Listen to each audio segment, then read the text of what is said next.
Even men at the top of their game find themselves wanting more from life.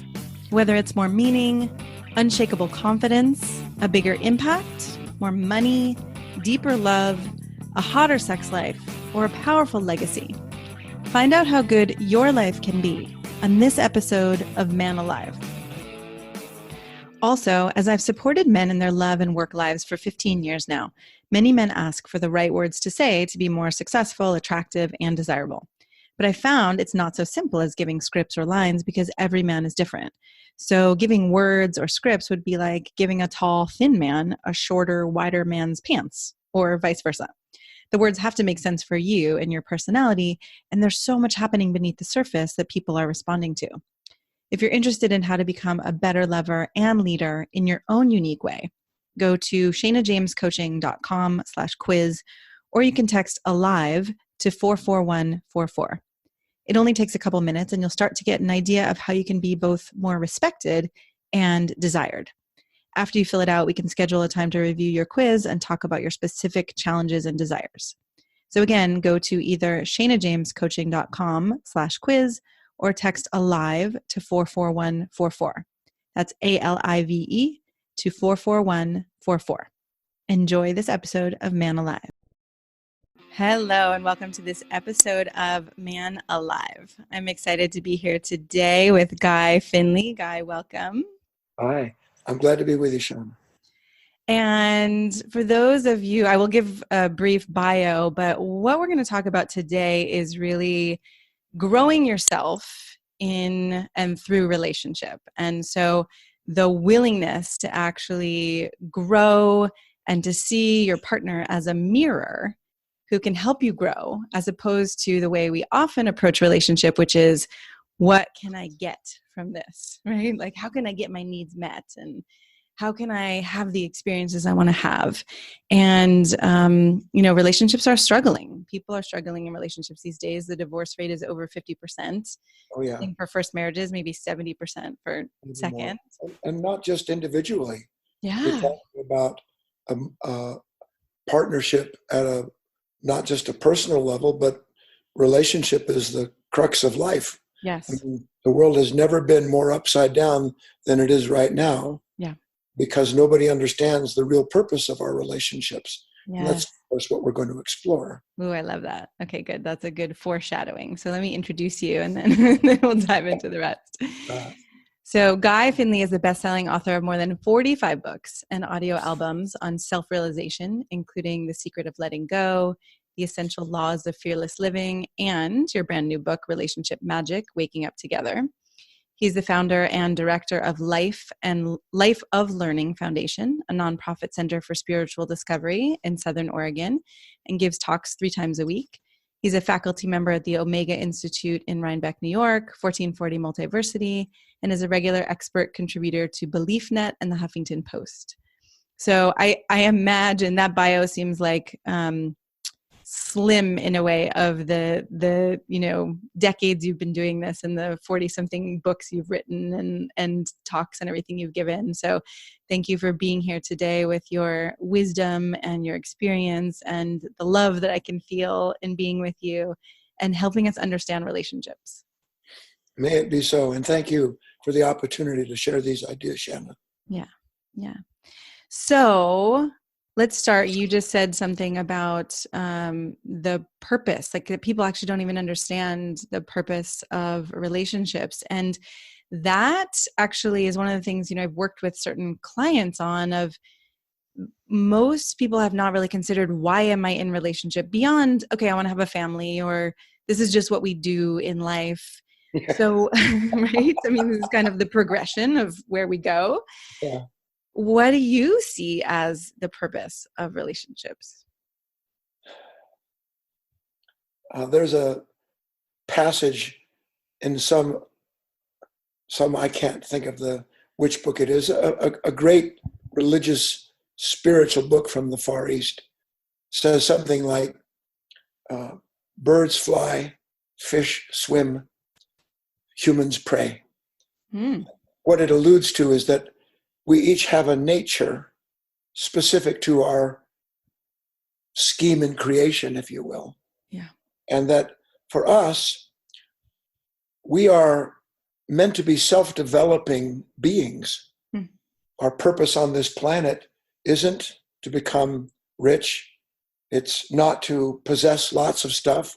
I'm not denigrating that. I'm just saying that so much of our purpose in this world is dedicated to the idea of enriching ourselves through things that complement what we believe we're meant to be. And part of those accoutrements actually wind up to be our relationships with people. Because for most part, our relationships with people have to do with how do you serve me? How do you forward me? How do I forward you along the lines of what we believe is a progression of our being? And our being is not limited to what we know in this world through what the world and our culture and even our religion offers us.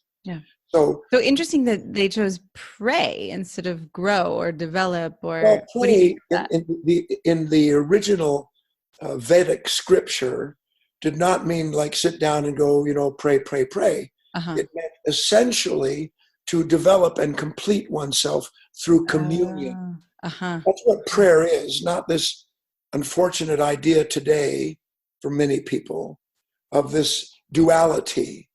It's more the idea of what happens to me when I am in relationship with something that as I learn and work and grow, I discover really isn't outside of me at all, but rather that I have been apart from because of a bunch of mistaken ideas about what relationships are, not just with my partner, but with the divine as I imagine him or her to be. So if we were going to break this down so people can start to get a sense of what we're talking about, you just said, right, the mistaken idea that we are separate or that apart from love. Pure and simple. Because any way you shake it, in the end, that's what the divine is. It is the embodiment, the expression, and the fulfillment of love. Okay, so people are in a relationship and they fall in love, which I don't even know what that means anymore. I think usually it's chemicals and whatever, But I don't think many people actually know anymore. No. Look, let's back up a little bit and get grounded here. Okay, great. Because you and I could obviously take off and we could fly with the birds. And then no one would understand what we're talking about. Let's say, what? I live in Southern Oregon here, and if I had audacity, I would turn my computer around so that you could see this splendiferous late fall day where I live on a small mountain. The deciduous trees have all turned. They stand there with their colors, highlighting the pines that don't lose their leaves. The ground is a patchwork of Indian corn colors, where the green is just starting to come up through them. And I'm just painting this picture because, when I'm sitting here working at home and I'm looking at my computer or quietly contemplating, I'm in relationship with one world. I open my eyes, I look outside, and suddenly I get to experience through that relationship a series of feelings, characteristics, qualities that I don't know are in me until I look outside the window. So when I look outside the window and see the colors or the deer, because I've been hand feeding deer for 7 generations of them here, I am suddenly endowed with an awareness of a quality in my own consciousness that until there is that relationship, those parts of me stand unrevealed. I am asleep to those parts of my own mind and heart until the moment of relationship. So relationship is revelation. It is actually a mirror through which I get to discover there are parts of me that can feel these things that I don't feel or know in myself until they're suddenly before me in the scenic view that I see. Right, and much simpler with the scenic view than when you put another person in front of you and you start to get confused. Yes, you're ahead of me. Exactly. So when we fall in love, Yes. in quotes, because love is really, uh, I outlined 3 stages of love. The first stage we're just going to start talking about. That's where I meet you, Mm-hmm. and I can't see one thing to change about you. I mean, let's just talk right through the night. We'll have a glass of wine, and we'll touch. Everything's a thrill. Everything's thrilling You and new. complete me in Yeah. ways I couldn't have even known you would complete me, Yes. because until I was actually standing, sitting, laying next to you, I didn't wasn't know. feeling all of these things. I didn't know I had these things in me. Right. I hoped I did, but there they are. Yeah. That's the first stage. There's not a fault anywhere in anything, because by magnetics, important point, something in me was drawn to something in you. Mm-hmm. Something in you was drawn to something in me. And whatever it was that drew us together, which is love, has brought us together for a purpose that honestly, neither of us can even begin to guess at yet, because all we're seeing is rainbows and starlight. Right. That's it. There's a part of me, and I think this might be getting off track, but you can tell me if it makes sense, that wants to say like, well, what is it in you that is drawn to me, or me that is drawn to you, right? What is it? Is that what you're saying? That's love. Yes. Only corresponding parts in myself Mm-hmm. are attractive to corresponding parts in your consciousness. Uh-huh. So when they are brought together in the moment of that relationship, suddenly you realize what was laying dormant in you, that without me being next to you would remain dormant. So you suddenly get the experience of all these qualities that are. It's like waking up. Yes. Waking up together. Your book, the subtitle of your book, Waking Up Together. Yeah, the first stage of moving out of being asleep to latent elements that only love can reveal as being always present in us. Because that's part of the point, Shanna. You didn't create these feelings. Yeah. You revealed them to me. Yeah. Right? First stage of love. And ain't it grand? Because it is. It's the light parts waking up versus Well, the darker parts that seem to come in. Well, let's not get to the darker parts yet. Because you see, that's part of the problem. Uh-huh. Our mindset is that as long as you remain the end-all be-all to me, Mm-hmm. that I have found you to be, then we're going to be in love, and that's what love is. But the problem is, and now to make a point in the book, story I tell. Mm-hmm. Here's a little girl. Her father gives her a beautiful potted rose. Daughter seen dad go out there, beautiful rose bushes, massive, fragrance, color. So what does she do? Well, like dad, she takes the potted rose, goes outside, digs a little hole, sticks it in the ground. 3 weeks later, comes to dad, kind of whiny. What's wrong, sweetie? The rose isn't growing like your roses grow. What's wrong? I don't know, sweetheart. Let's go see. Out they go. And what do you think the father, meaning wisdom in this story, discovers? The little girl, nascent love, the early development of the soul. What does the father discover? Sweetheart. You have to water it. No. You have to take it out of the pot. Because if you water it in the pot, it kills it. Uh-huh. See? So the lesson being that for love to grow, we have to grow. And while we're discovering these beatific, almost supernal parts of our own consciousness in the early stages of love, that's not growing, that's discovering. There's a big distinction there, right? Between growing and discovering. But when we get the idea that these early bonding stages are there as an act of love to bring us together, so that when at last the next stage of love occurs, which is where for it to flower, it has to have a bigger pot. And it can't have a bigger pot if I'm pointing at you as being the reason we're stuck.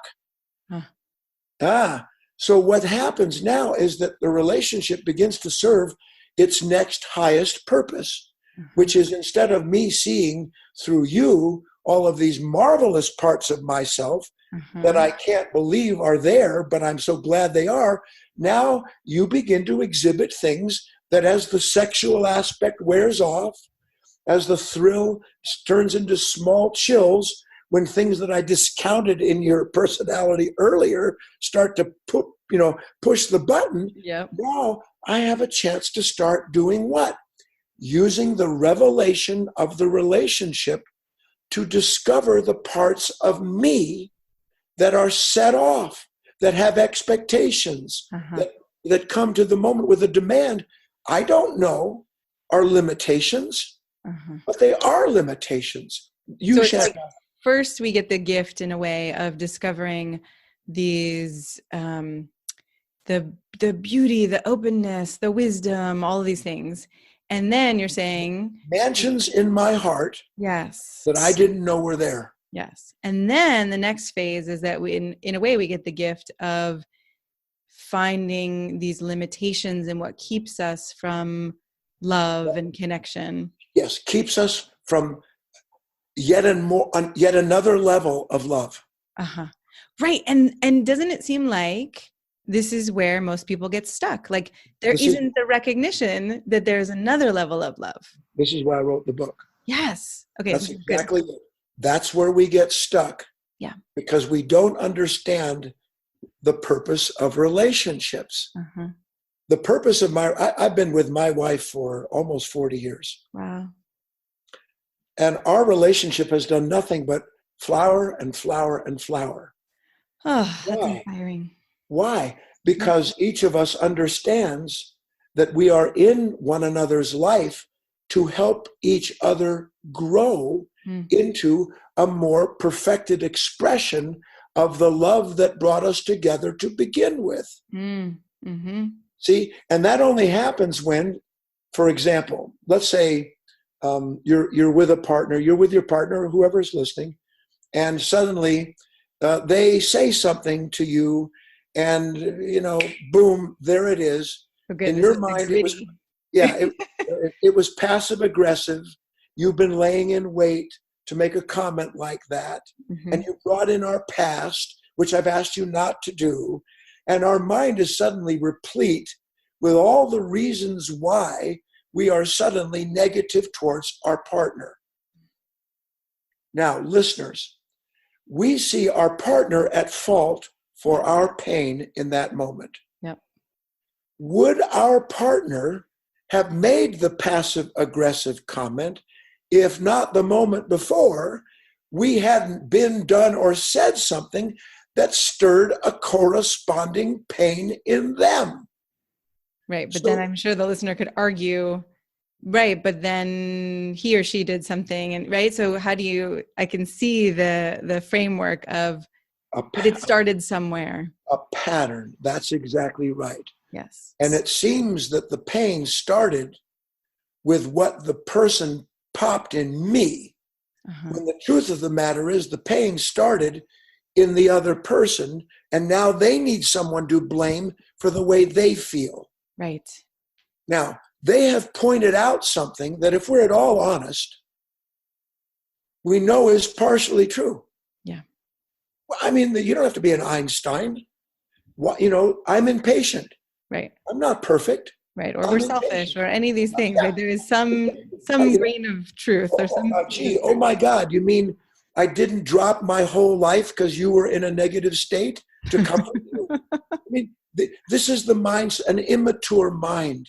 Yeah. This is how we are when we don't understand that the reason that I get negative with my partner is because in the moment when I resist them, I am pushing away something that they have pointed out in me.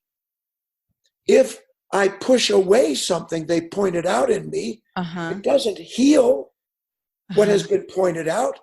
It validates the idea that no one's supposed to point that out. So, okay, can I ask a specific question, like to clarifying? Sure. I had a moment in my relationship this weekend where he was saying something like, I want you to touch me this way. This would feel really good. And sometimes you touch me in this other way and it feels less good. And in the moment, I could hear the voice in my head saying, no, I don't. Or what do you mean? What are you talking about? Or going into the shame of, well, if I was really a good woman or a good person, we would never have to have this conversation because I would know exactly what you need and right, all of that stuff. And we managed to just, lovingly talk through it. And I asked questions and got curious. And, I think in some ways I did well for that moment. Right.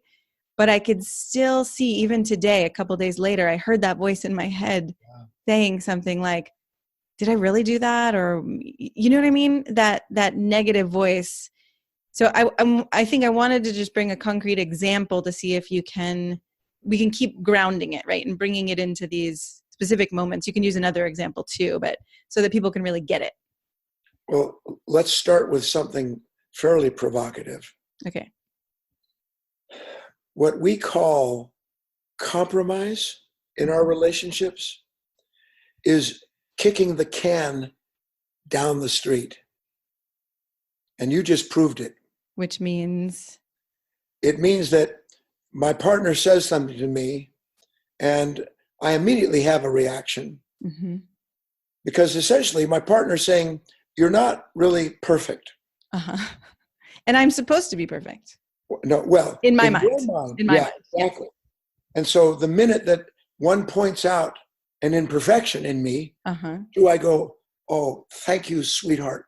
I love you so much for pointing out this imperfection in me. No. Or do I either bow my back and push back, or I acquiesce in some way so as to keep the illusion going that, yes, I am perfect, and I'm going to do now what I really don't want to do, maybe, in order that you think I'm perfect. So we get past the moment, but we don't get past the resentment. And we don't get past the part of us that feels as if it's been pushed into a posture that it's not interested in being, or actually wants nothing to do with, but agrees to do so in order to keep the boat from rocking in that moment. And then the next time that wave comes up, which you can be sure it will, the resentment that wasn't resolved because the pain behind it was never understood. Okay, so can you help us understand that pain? Because I love what you wrote, right? It's like people have no idea what to do, or very little idea of what to do with our pain. And then we keep throwing it on each other, or, exploding or pulling away, or all those things. So what actually helps with that pain in the moment? All right.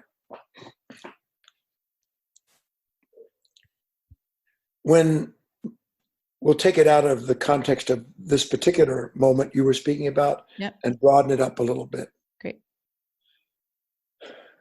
Would my partner suggest to me that there's something I could do or be better if, when my partner makes that suggestion, he or she actually isn't saying, let me fix a fault in you?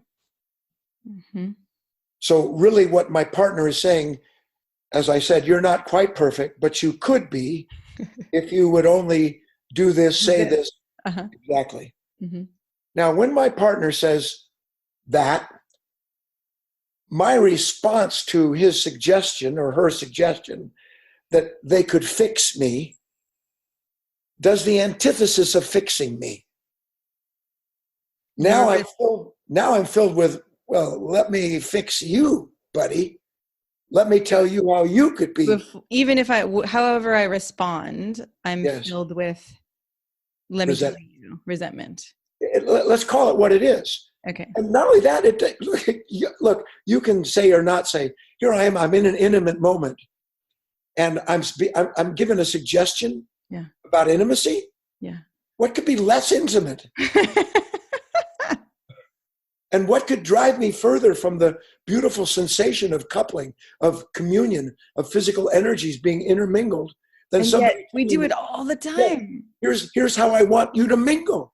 Yeah. No, You're not asking me to mingle with you. You're telling me how to make you have max pleasure. Hmm. That's not how I get max pleasure. And so there's automatically in that, and that's what we've been taught. Look, I'm not saying couples should not talk about these things. By God, they should. Right, because if you don't talk about them and you don't know what each other wants, then it gets worse. Right. Will get worse. Too. But there's always a right time and a right place. And the right place to discuss intimacy is not necessarily while you're being intimate, because without knowing it, you're throwing your partner into his or her head. The head can't be intimate. Well, okay, and for my example, it wasn't actually in the moment of intimacy. It was a separate conversation, and I think it's good to use both examples though, because for sure there are times when it's really common for people to we get it. Get it. Yeah. But I would just throw this into the mix. Yes. Because we're now looking at stage 2. Yeah. Stage 1, didn't matter how you touched me, honey. Let's just touch. There was no, gee, this could be better if you would do this. That didn't exist. Interesting. Because we were carried away in certain magnetic waves that were all consuming. Let's just say it what it was. Now suddenly we're in a stage where we're going to perfect what it is that we want from our partner that pleases us. And all I'm getting at here is we need to understand that is maybe something that needs to be discussed, but not the real problem at all. Okay, that's good. So you're validating like that. Actually, people do need to discuss their needs and their likes and their desires and their wants and be honest with each other. But that's separate from what you're saying, yes, which is the underlying problem that creates the cycle of pain. We're getting to something good here, Shannon. Okay, good. The real problem is that in the early stages, you complete me without me having to consult you. Yes. In the second stage, I'm still looking at you as being responsible for completing me the way I want now to be completed. So essentially, my suggestion to you is a subtle kind of demand that you be and do what I need you to do to make me whole. And in the second stage of our relationships, we're meant to start uncovering this beautiful phase where now, Shana, husband, wife, son, daughter, whatever it is, I understand if our relationship is going to grow, I have to grow. Not place a demand on you that you grow into someone that knows intuitively or not what to do to please me. So in the second stage, we need to outgrow the immature idea that our partner exists for the sole purpose of completing us according to our ideas of what that means. Right, but can't you still have desires and need, like kind of like we were saying before? I'm not saying that. I'm just saying that if I start looking at you as the reason for my discontent, yes, ignoring the fact that there's something discontent in me brought forward into this relationship that's now starting to assert itself, and it will ruin our relationship if it lives out its expression in that relationship with you. Okay, this is good. So the discontent itself that I'm placing on the person in front of me, that I actually have to, you're saying, turn around and kind of look in the mirror and actually find that discontent. Work with it. There is in all of us, one way or the other, either through past failed relationships, not just with a partner. We can go back if our parents were all abusive, if our teacher was, condescending, if the person we worked with in our office had that cutting remark where they could see into our character and knew the button to push. The point being, there can't be something in us our partner pushes unless we brought a button with us into that moment. The partner doesn't create the button. They merely find it unconsciously and push it. And when the button's pushed, the solution isn't to hide the button or our reaction by blaming our partner. The solution is to understand, here is this seed of a suffering in myself that never healed. And then what? And my partner has just helped me become aware of it. Yes. That's what love does. Okay, but then that leaves the whole question, which of course you write about in your book, of, all right, so now we're sitting here and my pain has been revealed and my button's been revealed. Yes. And instead of going down the same road that most of us go down again and again and again, what then? So remember our little girl and her father? Mm-hmm. And that the rose, i.e. love, can't grow if it's contained in a pot? Mm-hmm. So if I see in myself a negative reaction, Mm-hmm. pure and simple, don't have to say what it is, a sudden resentment, a tinge of anger, in that moment, Even these tiny, like what seems really small, they're all indicators of something that is a residual negative energy in our consciousness. From a past experience. From past experience, or maybe just, it doesn't even have to be that, it could just be matter. essential in us. Mm-hmm. Mm-hmm. So my partner suggests to fix it. I want to say to my partner, fix yourself, dude. But I understand that if I push back, my partner will never see what it is that I want to be fixed in them. Wait, okay, hold on, slow down, because I'm losing it. Look, you've been through things in your life, I know from talking to you, yeah, where you have suddenly seen, without anybody saying thing on the moment, mm-hmm. aspects of your nature mm-hmm. that you got it. You know what? I don't know why I was identified with it. I sure don't know why I defended it, because there's no question. Nobody had to teach me. It didn't come from some religious book. I suddenly saw there are parts of me that compromise me, and they have to come to an end here and now. Mm-hmm. And not because I'm strong, but because I see the fact of something that is limiting me, and I want to be free of it. Yes or no? Sure. Yes. All of us have had those epiphanous moments where suddenly, through a revelation, we are released from something formerly we were identified with. Yes. In that moment, that part of us is healed. Yeah. It's healed because it's been revealed and because we're no longer trying to protect it. Right. When our partner points out something in us that isn't healed, we need to understand the revelation that that thing's been concealed in us. And now, if we do anything mm-hmm. other than simply become aware of and deal responsibly with its appearance, it will never heal, because it wants to push us to blame our partner for its existence. Okay. We thank our partner for showing us that that exists in us, because it's an act of love, even if they've done it cruelly. Right. And then responsibly deal with it. Can you go there? And then if I see it, I can't do anything with it other than remain in an awareness of the fact of it.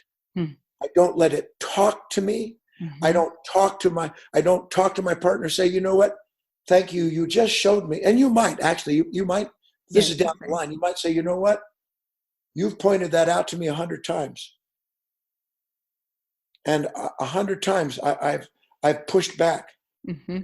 And while I wish you could have pointed it out differently, it's true. And I'm going to do my level best to no longer be the instrument of that part of myself. Because I see, listen, that the limitation was with me. And I blamed you for it. Any negative reaction we have to our partner toward what they point out to us as being within us is not their limitation. It's our limitation. Okay, so this is pretty high level. And I know in your book you have couples who, examples, right, of couples who say like, are you kidding me? I'm just supposed to sit here and say, oh, thanks, honey. You're pointing out this thing that you don't like about me. And now I have this revealed in myself. And right. I mean, it's I don't see it as being a doormat or so, as one of the words you used. I see it as this process of growth and becoming more conscious and loving. But this doesn't happen overnight. Overnight, no. We couldn't even have this conversation the way we're having it if you hadn't already seen that love never blames. Mm. If you had not already suspected, intuited that the action of love is never to separate. Mm. So that if I'm suddenly blaming and trying to push back and separate myself from my partner, that's not the action of love. Right. I am in that moment in the hands of a very familiar part of myself that mechanically responds in a negative reaction, always has, because And that's always will, is that's my familiar identity. That's what it does. But right. So we're you, asking. well, in your book, you were saying, right, like there's this part of ourselves that is this negativity and this pain, and it's blind to anything else. That's all it can see. That's all it will see. It's blind. Mm-hmm. For instance, if I love somebody, this is what we have to do. We have to build an understanding and then let this understanding start to appear in the moment where we say, I can't sit here, and we're not letting a partner abuse us. Yes. And no way under the sun are we talking about that. But those comments where suddenly that passive aggressive, gee, honey, did you put on a few pounds? No, please don't go shopping. Don't you have enough stuff already? Any one of 1,000 different offhanded comments, criticisms that produce this conflict. We're talking about that moment where, for that split second, I understand my partner, if I love him or her, I would never in a heartbeat want to add one measure of pain to my partner. I wouldn't do it. Not for all the money in the world. If I love someone, I'm not going to hurt them, period. That means if something in me is suggesting, directing me to act out something that is ostensibly to make my partner suffer for what the suffering they gave me, I know that's not love. That is not the action of love. And even if I'm still saying it, St. Paul said, I don't know why I do the good I don't want to do. Instead, I do the evil I wouldn't. This is all we're talking about. When love seems to be acting out a measure of trying to get our partner to fit into a container, to make them suffer for the conflict we blame them on, that's not love. That's something that we brought with us in an unconscious nature into that moment that love is asking us, Guy, Shanna, will you see this? Yeah. So, okay. How in that moment do we stay in the love as opposed to I love it. I love the shadow. Question. Are you ready? Because it's going to knock off the socks you don't have on right now. Great. I do have socks on. I hope they get knocked off. Do you know the real meaning? I mean, the original ancient meaning of the word patience? No. Are you ready? To suffer oneself. Ooh. Yeah. Wow. Yeah. We don't know what to do with our pain. Yeah. And because we don't know what to do with it, we don't know, as one of the apostles said, in your patience possess you your soul. In the suffering of yourself, the willingness to suffer yourself. Perfect love casts out fear. All of these beautiful, timeless ideas, now suddenly they begin to have a little ground in us to start looking at, you know what? I want to lash back in the worst way because I'm suddenly in so much pain, I don't know what to do with myself. Right. But I've been in this pain 1,000 times. And 1,000 times I blamed you for it. Yeah. Our relationship is developing into a pattern where you punch, I punch, and I get it. No one wins a fight. Yeah. And I want love more than I want to fight. I want love more than I want to win a fight. And listen to this. I want love even if it means you don't. Wow. Because I understand love is offering me a moment here to see that impatience is the way in which this concealed pain hides itself. And I love one of the stories that you illustrated in your book of the couple who was about to go down that same road in the same fight. And he said, listen, this one's on me, right? I'm not going to do this. And he looked at her. And the thing I thought was so beautiful too, especially for a man and a woman in a heterosexual relationship, is that there is a difference, right? Like when either person looks at in all relationships, but I'm thinking specifically of that dynamic where a woman's looking at a man Yes. and sees the look in his eyes, and I'm sure it goes vice versa. And it's loving instead of that sharp, critical, defensive, protective. Yeah. And it has the potential to just melt our hearts. Yes. We couldn't be more on target if we stuck an arrow in a bullseye. I have seen in my own wife's eyes moments that the moment I saw it, I thought, oh my God, what has God done? What is that about? Not the you're pain. Responsible for why I've done or said what I did. Just the opposite. And then when I see that, guess what happens? She sees that. And then when she sees that, love has taken us past the second stage of blame into the third stage. So now the look in her eyes that you see, which is that recognition of, oh my gosh, I've caused pain, and your willingness to. I do not want to hurt you. Yeah. I love you.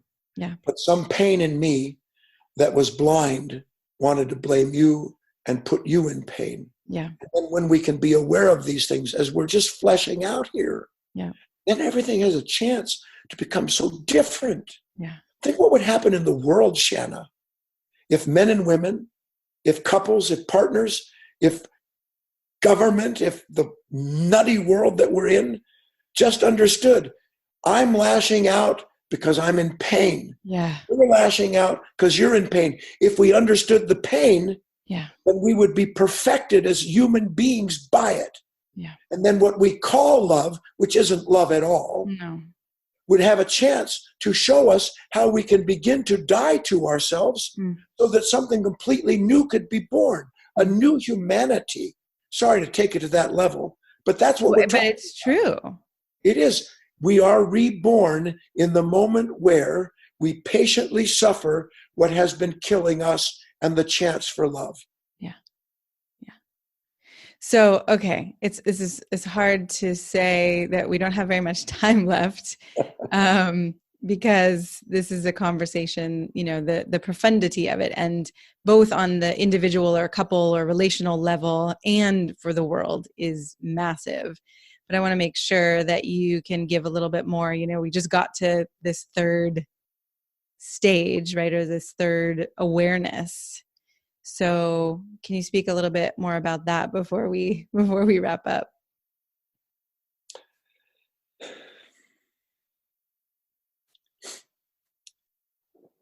There's a story in my book, and I don't know how much time I have, so you better tell me so I don't wax on Maybe too we long. do another 5 minutes.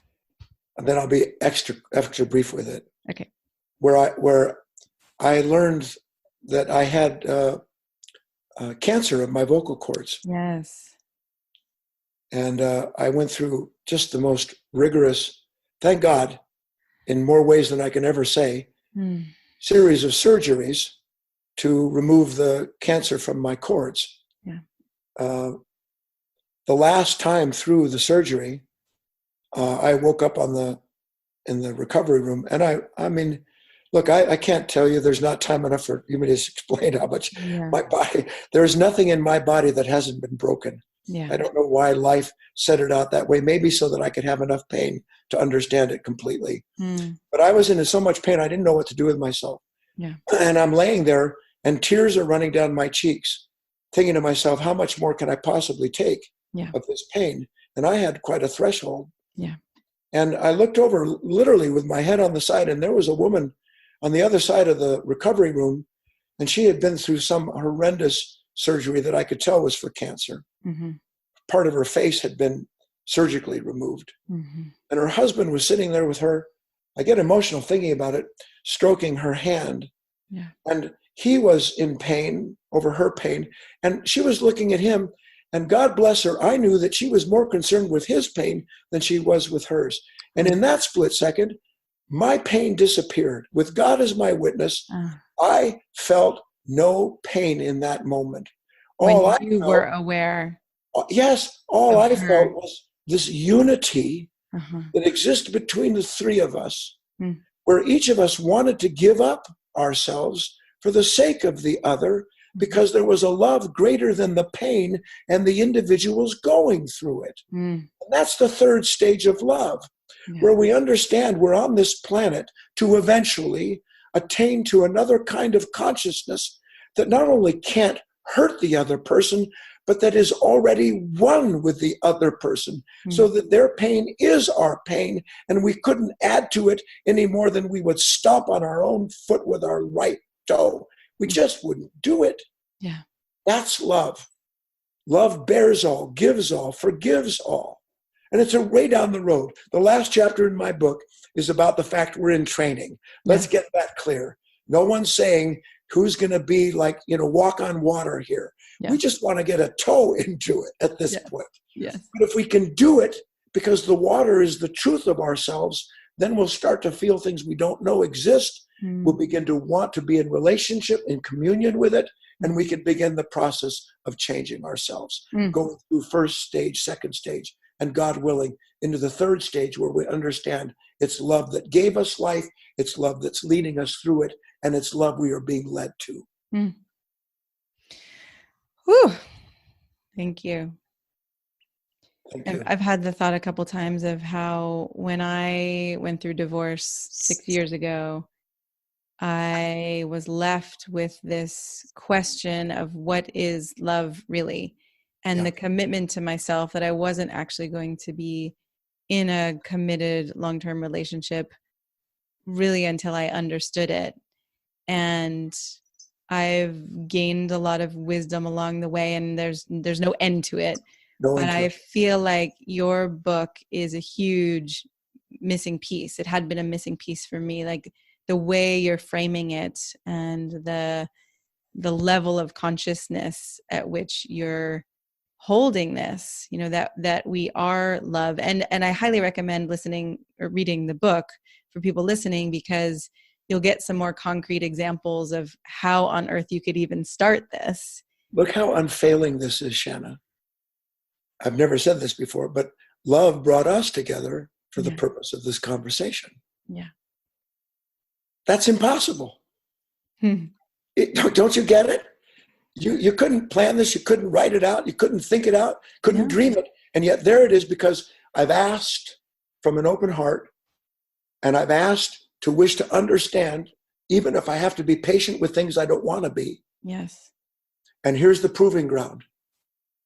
Then you start to understand, wow, there really is something that walks right alongside me, within me, and everyone else, just waiting for the student who is ready, that the teacher could begin to help them perceive and then act out this beautiful perfecting power called love. Yeah. Thank you.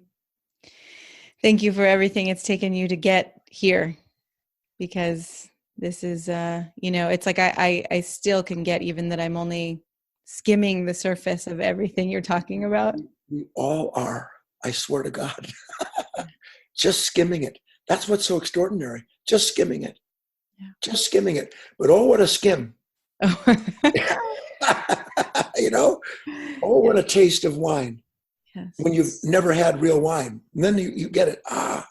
Thank you. I get it. Lots of work to do. Yeah. I'm going to suffer, but consciously. Yes. But I'm going to change. I'm going to be the one. My partner doesn't want to change. The time will come when love will change it out, because that's what love does. Love never fails. Yeah. Thank you. And to find your book, all of your books and your teachings, you can go to any store and get it. Beautiful. Thank you so much. Thank you for being with us today. I couldn't have enjoyed it more. I'm so glad you joined us for today's episode of Man Alive. I hope you enjoyed our conversation and it gave you something to consider and explore in your life.